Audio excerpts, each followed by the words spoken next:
লাল বাতি তো সব গাড়ি থেকেই সরানো হয়েছে, কিন্তু ভিআইপি কালচার এখনো সরানো হয়নি। 20 থেকে 25 মিনিট রাস্তা বন্ধ করে রাখছে কোনো ভিআইপি মানুষ আসছে তার জন্য, কিন্তু তার জন্য কত মানুষের অসুবিধা হচ্ছে। স্কুলের বা কোচিংয়ের বা বিভিন্ন ধরনের মানুষ কাজে বেড়ে রাস্তায়, একটা অ্যাম্বুলেন্স আটকে আছে সেটারও অসুবিধা হচ্ছে। কিন্তু ভিআইপি কালচার আগে, সে পুরো যে কোনো রাজনীতির থেকেই হোক, সব রকমের ভিআইপি কালচার বন্ধ করা উচিত।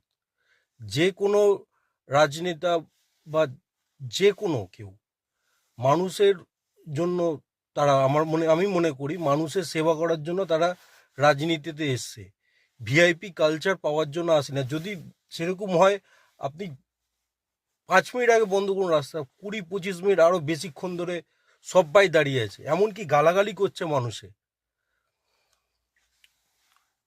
কিছু বলার নেই আর। মানে ভিআইপি কালচারই থাকবে ইন্ডিয়ায়, কিন্তু যেভাবে ইন্টারনেট বাড়ছে, এই ভিআইপি কালচারও বন্ধ হবে।